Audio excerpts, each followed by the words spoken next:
کون کس کا جہاں میں ہے غم خار۔ السلام علیکم یار مدد مومنین، امید ہے کہ تمام مومنین خیر و عافیت سے ہوں گے، اور دعا ہے کہ قائم آل محمد سب مومنین کو ہمیشہ سلامت رکھے۔ اور اس کے ساتھ ساتھ جیسے کہ آپ جانتے ہیں کہ مذہب آل محمد کے لحاظ سے جو عقیدہ شیعہ حیدر کرار ہے اس پر ہماری کوشش جاری و ساری ہے، اور ہم وقتاً فوقتاً جو بھی ہمارے عقائد ہیں شیعہ حیدر کرار کے ہم انہیں بیان کریں گے۔ تو آج کا جو ہمارا ٹاپک ہے وہ ہے کہ ہم شیعہ حیدر کرار ہاتھ کھول کے نماز کیوں پڑھتے ہیں، آخر ہاتھ کھول کے نماز پڑھنے کی وجہ کیا ہے۔ تو آئیے ہم اپنے ٹاپک کی طرف چلتے ہیں کہ ہم شیعہ نماز ہاتھ کھول کے کیوں پڑھتے ہیں۔ شیعہ حیدر کرار ائمہ معصومین علیہ السلام کی اتباع میں ہاتھ کھول کر نماز پڑھتے ہیں، اور اس بات کا بھی انکار نہیں کیا جا سکتا کہ امام مالک کی ماننے والے اہل سنت برادران ہاتھ کھول کر نماز پڑھتے ہیں، جن کا عملی ثبوت حج کے موقع پر آئے ہوئے سوڈانی اور مصری مالکی حضرات ہاتھ کھول کر نماز پڑھتے ہیں دیکھا جا سکتا ہے۔ علامہ معین لاہوری جو کہ شاہ ولی اللہ محدث دہلوی کے شاگرد تھے، اپنی کتاب دراسات اللبیب میں لکھتے ہیں کہ اہل مدینہ سب کے سب ہاتھ کھول کر نماز پڑھتے تھے، اور اجماع اہل مدینہ حجت ہے، اور امام مالک کی ہاتھ کھول کر نماز پڑھنے کی دلیل یہی اجماع ہے۔ اسی طرح امام شافعی بھی ان کے عمل کو غیروں کی حدیثوں پر ترجیح دیتے تھے، بلکہ امام شافعی نے ہاتھ کھول کر نماز پڑھنے کو جائز لکھا ہے بحوالہ میزان الکبریٰ صفحہ نمبر 138۔ عام لوگوں کے لیے ہاتھ کھول کر نماز پڑھنا ہر حال میں اولا و نصب ہے۔ اور اسی طرح جب ہم قرآن مجید کی طرف آتے ہیں تو قرآن کیا کہتا ہے؟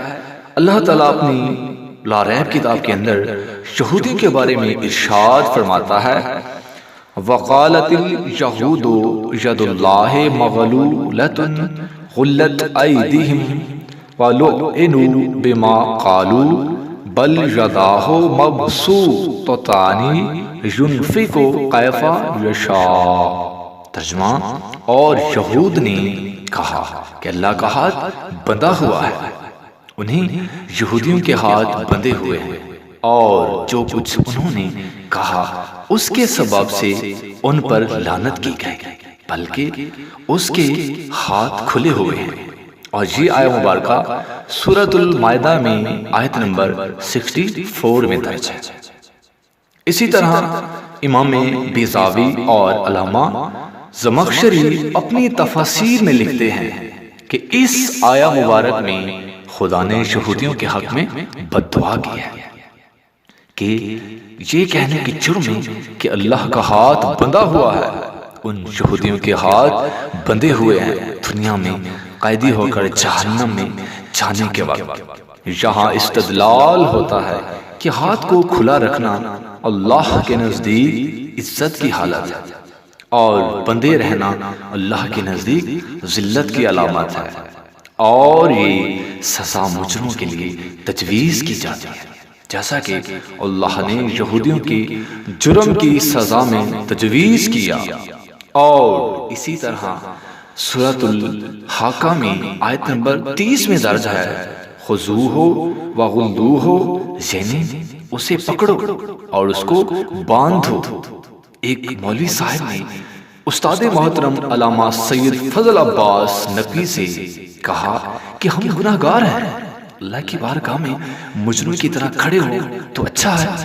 اس کے بعد میرے استاد محترم نے جواب میں فرمایا، مولوی صاحب، اللہ تعالیٰ نے مسلمانوں کو مجرموں کی طرح دیکھنا پسند نہیں فرمایا، جیسا کہ اللہ تعالیٰ نے قرآن کے اندر ارشاد فرمایا، أَفَنَجْعَلُ الْمُسْلِمِينَ كَالْمُجْرِمِينَ وَمَا لَكُمْ كَيْفَ تَحْكُمُونَ۔ سورہ قلم میں آیت نمبر 35، 36 اور 29 میں، کیا ہم مسلمانوں کو مجرم کی طرح بنا دیں؟ کیا ہو گیا، تم کو کیسی بات کہتے ہو؟ اور نماز پڑھنا خدا کی اطاعت فرما برداری بھلائی اور کار خیر ہے۔ اللہ تعالیٰ نے قرآن میں جگہ جگہ ارشاد فرمایا اقیم الصلاۃ، نماز قائم کرو، نماز کے لیے سیدھے کھڑے ہو، سیدھے کھڑے ہو کر نماز پڑھ۔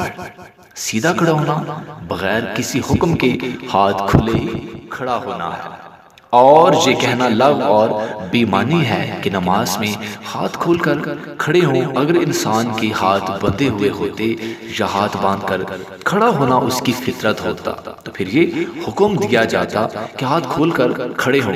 کھلے ہاتھوں کو کیسے کھولنے کا حکم دیا جا سکتا ہے؟ سیدھا کھڑے ہونے میں یہ صریح حکم موجود ہے۔ اگر نماز میں خلافت فطرت ہاتھ بندھوانے منظور ہوتی تو اللہ تعالیٰ فرماتا کہ ہاتھ باندھ کر کھڑے ہوں اور یہ کہنا واجب ہوتا، لیکن اللہ نے ایسا نہیں فرمایا۔ لہٰذا قرآن میں جتنی آیات مبارکات ہیں نماز قائم کرو کا ذکر موجود ہے، وہ آیتیں نماز میں ہاتھ کھولنے پر صاف دلالت کرتی ہیں، نہ کہ ہاتھ باندھنے پر۔ قرآن میں جگہ جگہ نماز ہاتھ کھول کر پڑھنے کا حکم موجود ہے، جیسا کہ رسول پاک صلی اللہ علیہ وآلہ وسلم نے ارشاد فرمایا تھا صلو کما رأیتمونی اصلی، جس طرح مجھے نماز پڑھتا دیکھو اسی طرح نماز پڑھو۔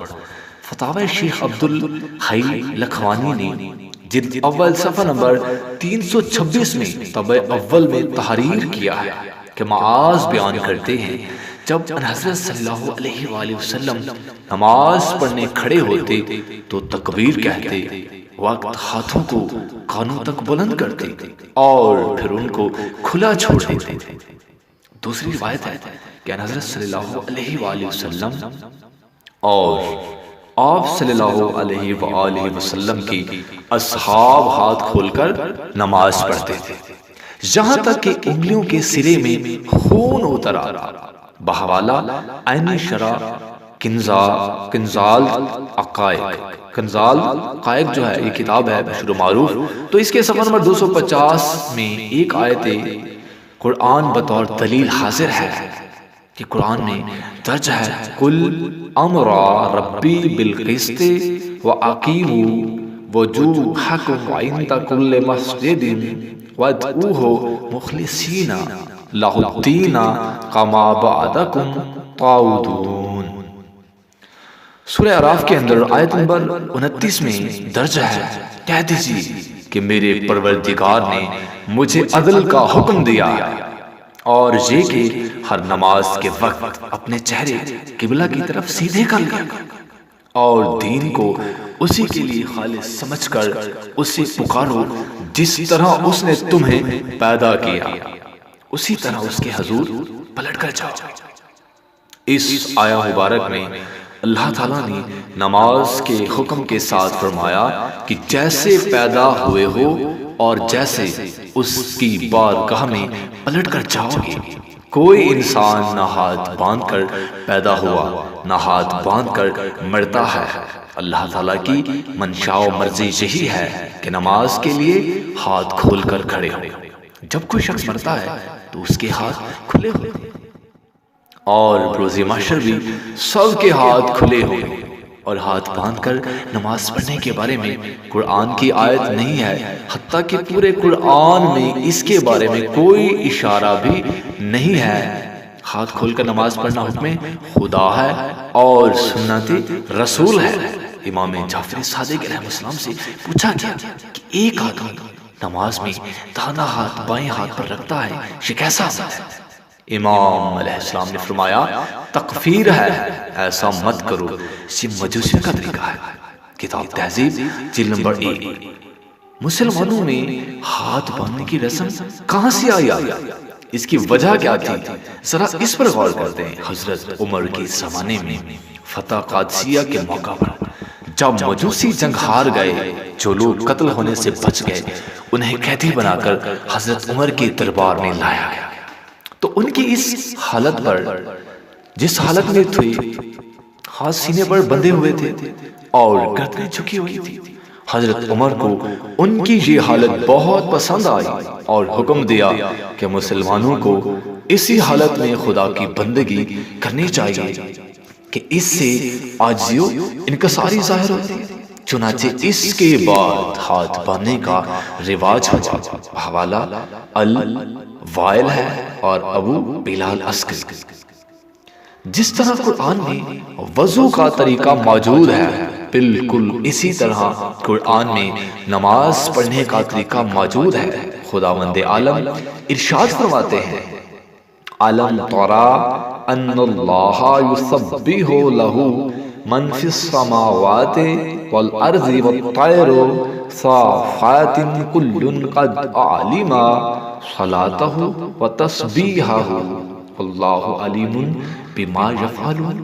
کیا تم نے نہیں دیکھا کہ جتنی مخلوقات آسمان اور زمینوں میں ہیں اور پرندے بھی پر کھول کر اللہ کی تسبیح کرتے ہیں، سب کے سب اپنی نماز اور تسبیح کا طریقہ خوب جانتے ہیں، اور جو کچھ یہ کیا کرتے ہیں اللہ اس سے خوب واقف ہے۔ اس آیت میں اللہ تعالیٰ نے اڑتے ہوئے پرندوں کی مثال دے کر طریقہ نماز کا مسئلہ سمجھا دیا کہ اڑتے ہوئے پرندے جو ہیں وہ پر کھول کر اللہ کی عبادت کرتے ہیں۔ پرندوں کے ہاتھ ان کے پر ہیں، پرندے ہاتھ کھول کر بندگی کرتے ہیں۔ اللہ تعالیٰ نے پرندوں کا ذکر خصوصیت سے کر کے طریقہ نماز سمجھا دیا، ورنہ دیگر مخلوقات میں پرندے بھی آتے تھے۔ پرندوں کا علیحدہ سے خاص طور پر ذکر کیوں کیا؟ فقط جاہل لوگوں پر واضح کرنا تھا کہ ہر شخص کو عبادت کا طریقہ معلوم ہو جائے۔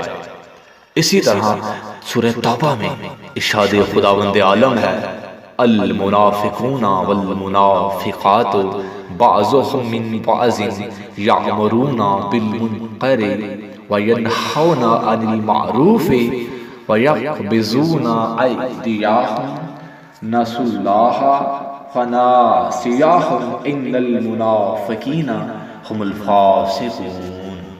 ترجمہ ہے، منافق مرد اور منافق عورتیں ایک دوسرے کی باہم جنس ہیں، لوگوں کو برے کام کا حکم دیتے ہیں اور نیک کام سے روکتے ہیں اور اپنے ہاتھ باندھے رکھتے ہیں۔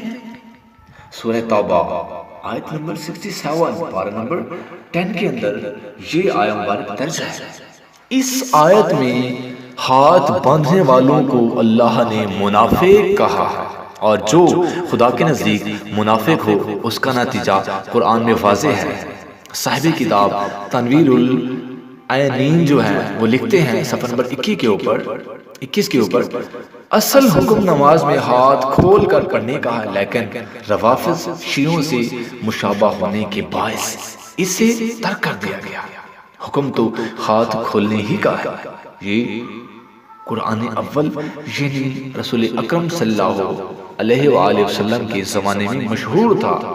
یہ کرنے اول یعنی رسول اکرم کے زمانے میں یہ بات مشہور تھی، اور اسی ہاتھ کھلنے پر کرنے آخر کے علماء کی اکثریت نے اتفاق کر رکھا ہے، اور یہ بھی کہتے ہیں کہ ان شہروں میں یہ فعل یعنی ہاتھ کھلنا روافض سے مشابہ ہونے کی وجہ سے ابو حنیفہ کے پیروکاروں نے چھوڑ دیا، بس اس فعل پر باقی نہ رہے سوائے شیعہ کے۔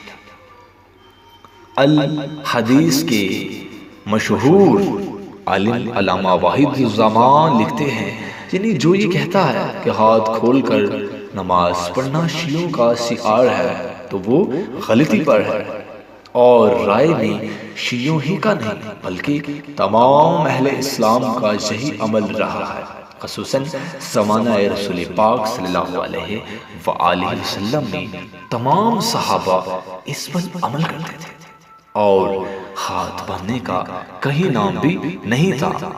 ہدایت المہدی جلد نمبر 4 صفحہ نمبر 126 اور کتاب فلق النجات کے اندر یہ بات درج ہے۔ مومنین، تو میں سب سے آخر پر گزارش کرنا چاہوں گا کہ کائنڈلی قرآن مجید کی آیات مبارکات کو سمجھا جائے، قرآن کی ان پاک آیات کو سمجھا جائے، اور یہ پیغام حق تمام لوگوں تک پہنچایا جائے، جو ہاتھ باندھ کر نماز پڑھنے کی روش ہے اسے ختم کیا جائے، منافقہ سے جان چھڑائی جائے اور خود کو منافق بننے سے بچایا جائے۔ جزاک اللہ، جزاک اللہ، اللہم صلی علی محمد و آل محمد۔